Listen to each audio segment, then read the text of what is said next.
नमस्कार, आप सभी का स्वागत है। मैं हूं राहुल और आप देख रहे हैं दूरदर्शन किसान। हम लेकर हाजिर हैं अपना कार्यक्रम सफल किसान। सफल किसान एक ऐसा कार्यक्रम है जिसमें हम कुछ ऐसे स्टार्टअप्स और कुछ ऐसे नवाचार लेकर आते हैं जो ये बताते हैं कि किसानों ने अपने लिए न सिर्फ बेहतर किया है बल्कि समाज के लिए भी बेहतर किया है। इसमें हम बात करेंगे स्टार्टअप से जुड़े कुछ ऐसे लोगों की जो सफल किसान की श्रेणी में आए हैं, स्वयं अपने दम पर, और उन विपरीत परिस्थितियों का उन्होंने सामना किया है जिनकी हम कल्पना भी नहीं कर सकते। उनके साथ साथ उन्होंने अपना जीवन तो संवारा ही। ये वो किसान हैं जो स्वयं अपने लिए तो कुछ करते ही हैं, लेकिन समाज के लिए भी इन्होंने बहुत कुछ किया है, और वहीं से शुरू होती है सफल किसान की कहानी। आज हम आपको मिलवाने जा रहे हैं किसान सुंडाराम से, जो कि राजस्थान के सीकर से हैं। इन्होंने जल विहीन क्षेत्र में भी हरी सब्जियों की ऐसी खेती की कि जिससे ये मिसाल बन गए, न केवल अपने लिए बल्कि अपने साथ अपने आसपास रहने वाले किसानों के लिए भी इन्होंने एक मिसाल जो है कायम की है। तो आइए आपको सीधे लिए चलते हैं राजस्थान की सीकर, जहां हम अपने सफल किसान सुंडाराम से आपकी मुलाकात करवाएंगे।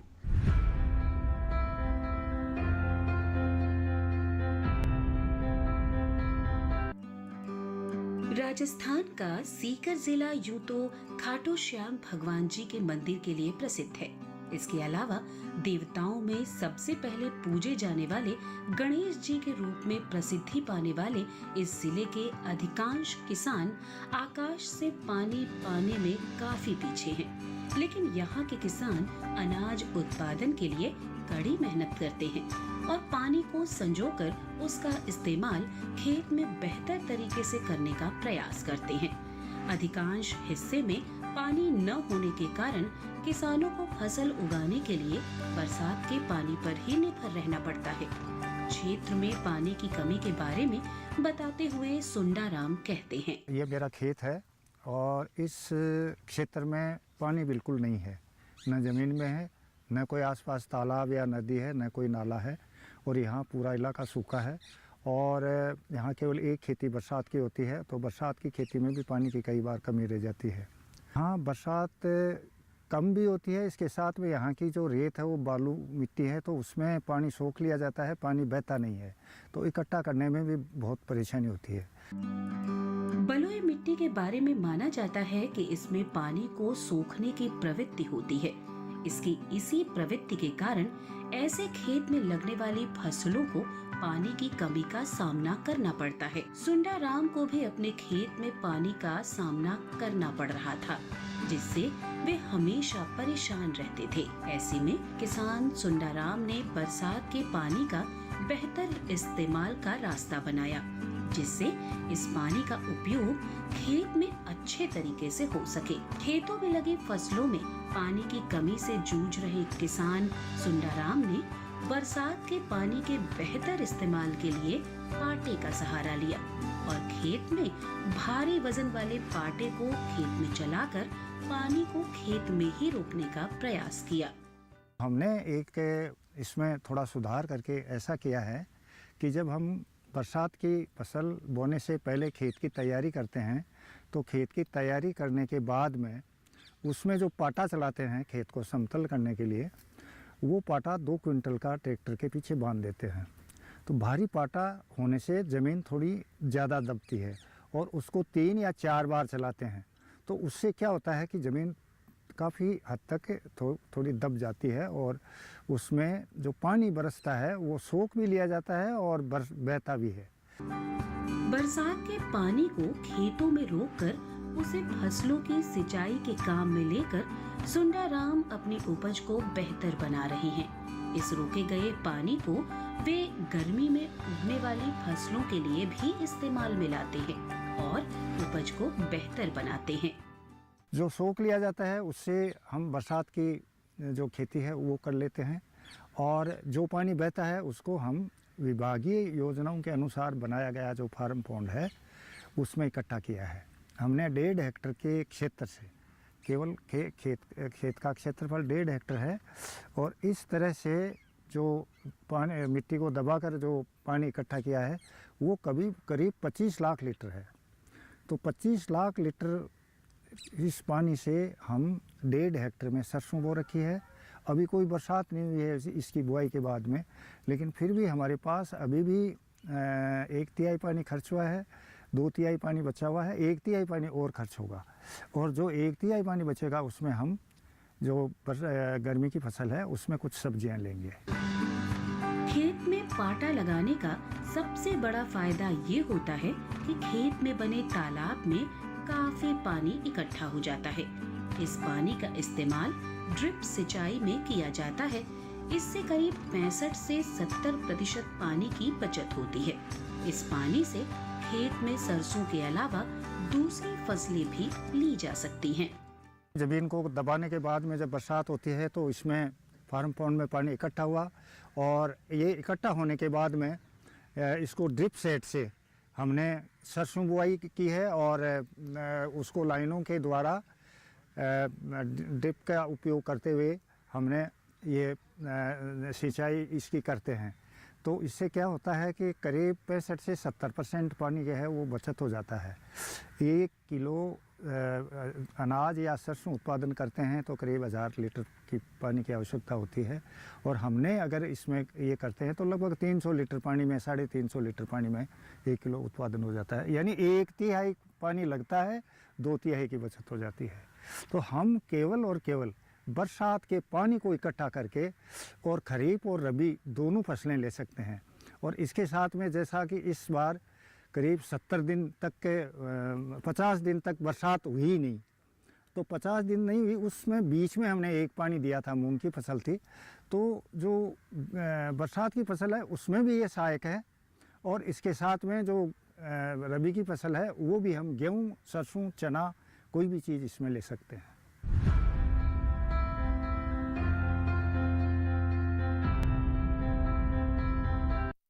अब वक्त हुआ है एक छोटे से ब्रेक का। ब्रेक के बाद जानेंगे सुंदराराम की खेती के बारे में, उनकी फसलों के बारे में विस्तार से जानने का हम प्रयास करेंगे। आप देखते रहिए दूरदर्शन किसान। अभी हाजिर होते हैं थोड़ी ही देर में।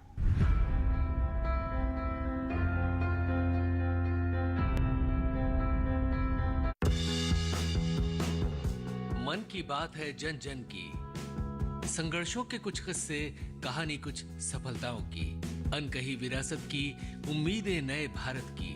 महीने के आखिरी रविवार का रहता इंतजार, ब्रह्मपुत्र के घाट से हिमालय के विस्तार तक होती है मन की बात प्रधानमंत्री के साथ। तो सुनिए इस महीने 25 फरवरी सुबह 11 बजे मन की बात आकाशवाणी और दूरदर्शन के सभी चैनलों पर। इसके अलावा आकाशवाणी और दूरदर्शन के YouTube चैनल और प्रसार भारती के ऐप न्यूज ऑन एयर पर सजीव प्रसारण लाइव स्ट्रीमिंग के माध्यम से।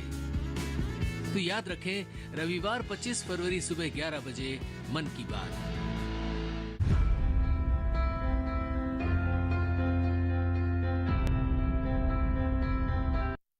ब्रेक के बाद आप सभी दर्शकों का एक बार पुनः स्वागत है। सफल किसान में हम बात कर रहे हैं सफल किसान सुंदराराम की। आपको एक बार पुनः फिर से लिए चलते हैं सीकर की ओर, जहां हम जानेंगे सुंदराराम की खेती के बारे में, किस प्रकार से उन्होंने सरसों और हरी सब्जियों को उगाया। हम सभी जानते हैं कि किन विषम परिस्थितियों का उन्होंने सामना किया, ऐसे में उन्हें प्रोत्साहन, प्रेरणा उन्हें कहां से मिली, इसको जानने का हम प्रयास करेंगे। आइए चलते हैं सुंदराराम के पास।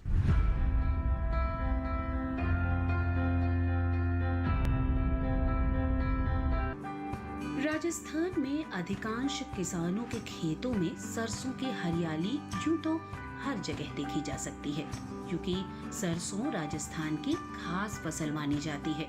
लेकिन सुंदराराम के खेत में उगने वाली सरसों खास मानी जाती है। इनके खेत में उगने वाली सरसों आम सरसों न होकर बेहतर किस्म की सरसों होती है। इसकी खासियत ये है कि ये सरसों के बीज होते हैं। इनके खेत में सरसों की करीब 50 वैरायटी लगी हुई है, जो कि मामलों में दूसरी सरसों से बेहतर है। इस बारे में जानते हैं सुंदराराम से ही। हमारी सरसों की वैरायटी है जो हमने करीब 50 वैरायटियों के इकट्ठा करने के बाद में इसको छांट कर इकट्ठा किया गया है और एक तरह से सीड प्रोडक्शन है। ये हमारा पीली वैरायटी है, तेल की मात्रा 44% है और जो वाइट रस्ट है उसके प्रति हाईली रेजिस्टेंट है, तो बीमारी नहीं लगती, तेल की मात्रा ज़्यादा है, पैदावार भी अच्छी है।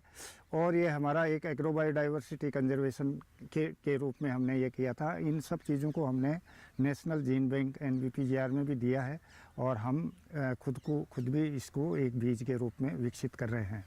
और हमें एक बच्चे ने BSc AG किया है और startup incubation agriculture university Jobner से मिला है और उसके अनुसार हम बीज का आगे प्रचार कर रहे हैं और वितरण कर रहे हैं। खेतों में परंपरागत रूप से अनाज फसलों का उत्पादन कर रहे किसानों के मुकाबले सुंडाराम के खेतों में उगने वाली फसलें खास मानी जाती हैं। इनके खेत में गेहूं, सरसों, चना और मेथी की करीब 200 किस्में लगी हुई हैं, जिन्हें सुंडाराम ने राजस्थान के अलग अलग इलाकों से इकट्ठा किया है। इनकी गुणवत्ता भी अन्य फसलों के मुकाबले बेहतर है।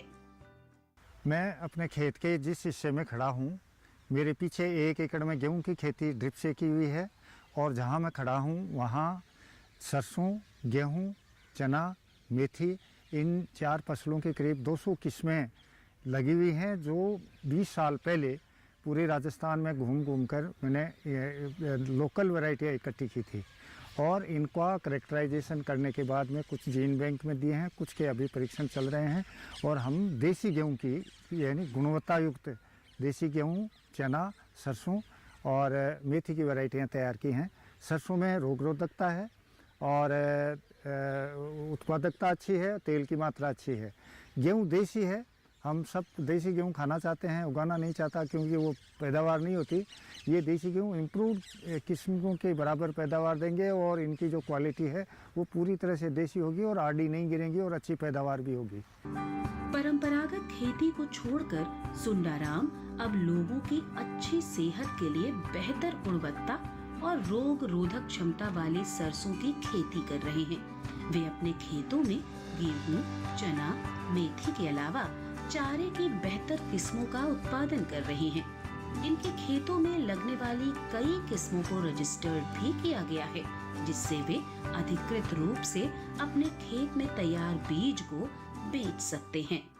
राजस्थान में सूखा रहने के कारण चारे की बड़ी कीमत है। जितना दाने की कीमत है उससे कहीं ज़्यादा चारे की कीमत होती है, तो गुणवत्ता युक्त चारा भी इन देसी किस्मों से इकट्ठा होगा। मेथी में हमने छाछ रोग रोधक किस्म तैयार की है और चने में हमें बहुत मोटे दाने वाली और अधिक जो पोषक तत्व हैं ऐसी काले चने की किस्म तैयार की है। और एक हमारी वैरायटी काबली चने की जिसका टेस्ट वेट 1000 दानों का वजन 500 ग्राम है, वो PPV एंड FRA द्वारा रजिस्टर्ड की गई है, जिसको हम अधिकृत रूप से बीज को बेच सकते हैं। राजस्थान में सरसों के बीजों की मांग अन्य फसलों के मुकाबले काफी अधिक होती है, इसलिए सुंडाराम सरसों के बीजों को तैयार करने पर विशेष ध्यान देते हैं। सरसों के बीजों की वैरायटी को बनाए रखने के लिए वे इसके पौधों को कपड़ों के घेरे में रखकर किस्मों की शुद्धता को बनाए रखने का प्रयास करते हैं। पौधों में परागण होने पर दूसरे पौधे प्रभावित न हों, इसका विशेष ध्यान रखा जाता है। ये जो सरसों की वैरायटियां हैं, करीब 50 वैरायटियां हैं और सर ये कपड़े से ढकी हुई हैं। ये इसका ढकना इसलिए किया गया है ताकि इसका परागण एक दूसरे में नहीं जाए और किस्म की अलग अलग किस्मों की शुद्धता है वो कायम रहे। इसी तरह से हम वो नई वैरायटियां इनमें परीक्षण करके पैदावार, रोग, उत्पादकता, ये सारी चीज़ें देख के हम इनको तैयार कर रहे हैं। सरसों सहित दूसरी फसलों की किस्मों को बचाए रखने और उन्हें संरक्षित रखने के लिए सुंडाराम को राज्य और केंद्र सरकार के अलावा कई इंटरनेशनल अवार्ड भी मिल चुके हैं। केंद्र सरकार ने इनके इस प्रयास के लिए पद्मश्री से भी पुरस्कृत किया है। इन पुरस्कारों ने सुंडाराम के हौसलों को बढ़ाया है और वे इस बारे में बेहतर करने का प्रयास कर रहे हैं। मुझे 1997 में पहली बार शुरू किया गया जगजीवनराम किसान पुरस्कार और इंटरनेशनल डेवलपमेंट रिसर्च सेंटर से एग्रो बायोडाइवर्सिटी अवार्ड, ये 2 अवार्ड पहली बार मिले और उसके बाद में बहुत सारे अवार्ड नेशनल इंटरनेशनल मिलते रहे और इस बार जो 2020 है उसमें सबसे बड़ा पुरस्कार जो है पद्मश्री वो प्राप्त करने का सौभाग्य प्राप्त हुआ। सरसों की वैरायटी को बेहतर बनाए रखने और उत्तम किस्म के बीजों को तैयार करने के लिए सुंडाराम के भतीजे मनीष ने भारत सरकार की मदद से स्टार्टअप स्टार्ट किया और किसानों के लिए अच्छे बीजों का मार्केट तैयार किया। इसके लिए उन्हें सरकार की ओर से 25 लाख रुपए की सब्सिडी भी मिले। स्टार्टअप से मिल रही सफलता के बारे में मनीष बताते हैं। ताऊजी सुंडाराम जी ने बताया कि किस तरीके से उन्होंने जो वेराइटीज़ डेवलप की है और उनकी क्या सेलेंट फीचर्स हैं, तो उन्हीं को देखते हुए मैंने सोचा कि क्यों ना इतनी अच्छी चीज़ों को अपन मार्केट में लॉन्च करें और किसानों को उससे फ़ायदा हो। तो मैंने इसके लिए एक स्टार्टअप स्टार्ट किया और जो गवर्नमेंट की स्कीम थी सेंट्रल, उसमें मैंने अप्लाई किया, तो जिसके थ्रू मुझे 25 लाख रुपए की ग्रांट मिली गवर्नमेंट की तरफ से और मैंने जो वेराइटियाँ ताऊजी ने तैयार की है उनकी मार्केटिंग का काम स्टार्ट किया। पहली साल मैंने 4 क्विंटल सीड सेल किया था और दूसरी साल पहुँचते पहुँचते हमने 100 क्विंटल से बाहर सीड सेल किया है और इस साल हमारा 200 क्विंटल से बाहर का टारगेट है और इस तरीके से हम मार्केट में ये वेराइटीज़ सेल कर रहे हैं और किसानों को इससे काफ़ी मुनाफा हो रहा है। उनके जो फसल है उनमें बीमारियां नहीं लग रही है, पैदावार ज़्यादा मिल रही है और कम प्राइस में उनको वेराइटियाँ प्राप्त हो रही है।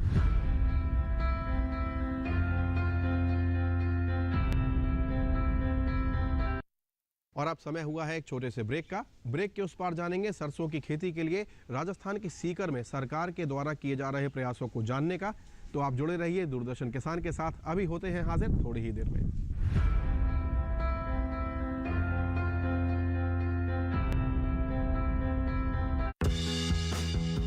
मन की बात है जन जन की, संघर्षों के कुछ किस्से, कहानी कुछ सफलताओं की, अनकही विरासत की, उम्मीदें नए भारत की। महीने के आखिरी रविवार का रहता इंतजार, ब्रह्मपुत्र के घाट से हिमालय के विस्तार तक होती है मन की बात प्रधानमंत्री के साथ। तो सुनिए इस महीने 25 फरवरी सुबह 11 बजे मन की बात आकाशवाणी और दूरदर्शन के सभी चैनलों पर। आप भी माननीय प्रधानमंत्री के मन की बात का हिस्सा बन सकते हैं। इसके लिए आप अपने सुझाव post box number 111 Akashvani Delhi पर भेज सकते हैं या फिर नमो ऐप या माई गॉव के ओपन फोरम में भी पोस्ट कर सकते हैं। तो याद रखें, रविवार 25 फरवरी सुबह 11 बजे मन की बात।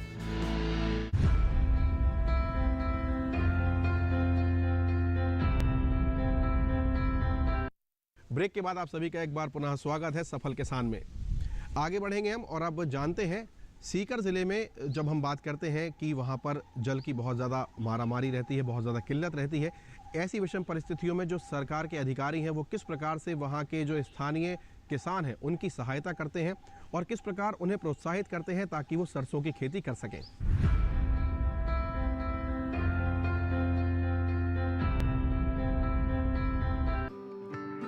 पिछले कुछ सालों में भारत ने दुनिया भर में खाद्य आपूर्ति सुनिश्चित करके प्रमुख कृषि प्रधान देश की इमेज बनाई है और यह संभव हुआ है देश के विभिन्न क्षेत्रों में काम कर रहे कृषि अधिकारियों की ओर से किसानों को मिलने वाले कृषि संबंधी मार्गदर्शन से। राजस्थान में सरसों उत्पादन बढ़ाने में कृषि अधिकारियों का प्रयास किसानों का हौसला बढ़ाने में कामयाब रहा है। इस बारे में विभाग की ओर से मिलने वाला रजिस्टर्ड सीड सरसों का उत्पादन को बढ़ाने में मददगार बन रहा है। इस बारे में बता रहे हैं कृषि अधिकारी। हमारे यहाँ पर सरसों अनुसंधान निदेशालय में सरसों की खेती होती है, जिसमें कि ऑर्गेनिक सरसों भी खेती होती है। हमारा उद्देश्य है कि सभी किसान भाइयों को और आम जनता को एक जानकारी हो सके कि शुद्ध तेल कैसे मिल सकता है। तो इसमें हम लोग प्रयास करते हैं कि यहाँ पर सरसों, जैसे काली सरसों और पीली सरसों, दो तरह की सरसों होती है। इसमें हम काली सरसों से काली सरसों का तेल निकालते हैं और पीली सरसों से पीली सरसों का तेल निकालते हैं।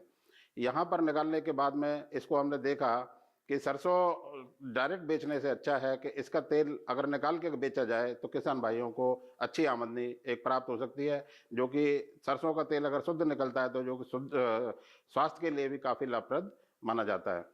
इसमें हमने देखा है कि ये 6 वोल्ट के स्प्रेयर लगाने से एक 5 घंटे जब रनिंग में इसमें काम करते हैं तो हम इसमें से जब 5 घंटे हम इसको लगातार इससे काम करेंगे तो हम इससे 2.5 कुंटल सरसों एक साथ में पिलाई कर सकते हैं और 1 कुंटल में करीब लगभग 38% तेल निकलता है, जो कि काफ़ी अच्छा माना जाता है।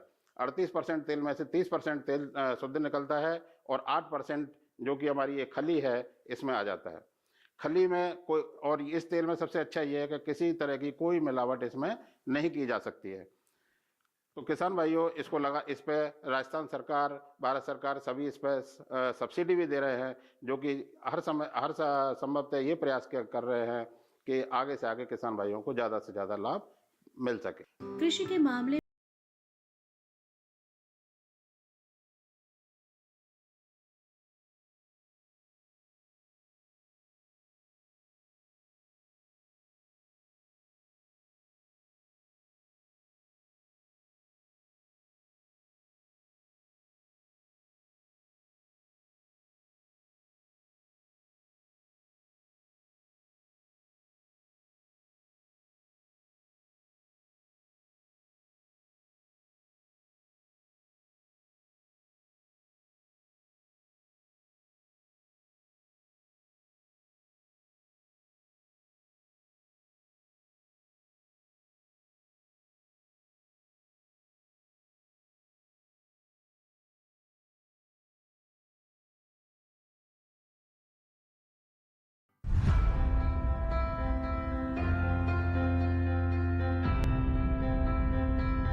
फिलहाल आज के सफल किसान में इतना ही। आपने देखा आज किस तरीके से हम एक सफल किसान की कहानी अपने इस कार्यक्रम में लेकर आए। और आप जैसा कि जानते हैं आज स्टार्टअप्स का दौर है, डिजिटल इंडिया का दौर है, तो ऐसे में हमारे किसान भाई भी कहीं पीछे नहीं हैं और निरंतर वे भी बेहतरी की ओर आगे बढ़ रहे हैं। और निरंतर किसानों के प्रयास जारी हैं कि वो अपनी उत्पादन क्षमता बढ़ाएं, अपने कार्यों में उन्नतता लाएं और तमाम ऐसी बातों का विशेष ध्यान रखें जो वैज्ञानिक दृष्टिकोण से उनके लिए जानना ज़रूरी है। और हम ऐसे ही प्रयास करते हैं कि इस प्रकार के जो स्टार्टअप्स हैं, जो इस प्रकार की जो बुनियादी ज़रूरतें हैं, उन पर आधारित जो हमारे किसान हैं जो बेहतर कर रहे हैं, अभावों में भी उन्हें आपके पास लेकर आएँ। तो ऐसी कहानियों के साथ हम ज़रूर हाजिर होंगे सफल किसान में। फ़िलहाल आज के लिए इतना ही। आप हमारे साथ यूँ ही जुड़े रह सकते हैं। यदि आपके पास कोई प्रश्न है, कोई जिज्ञासा है, तो उसे विस्तार पूर्वक लिखें। हमारा ईमेल आईडी है safalkisan@gmail.com। हमारा पता है सफल किसान, कमरा नंबर 77, CPC दूरदर्शन, खेलगांव, नई दिल्ली 110049। इसी के साथ हमें प्रतीक्षा रहेगी आपके ईमेल्स और आपके पत्रों की, जिनकी हम बेसब्री से प्रतीक्षा करेंगे। आज का हमारा ये कार्यक्रम यहीं समाप्त होता है। आप देखते रहिए दूरदर्शन किसान। नमस्कार।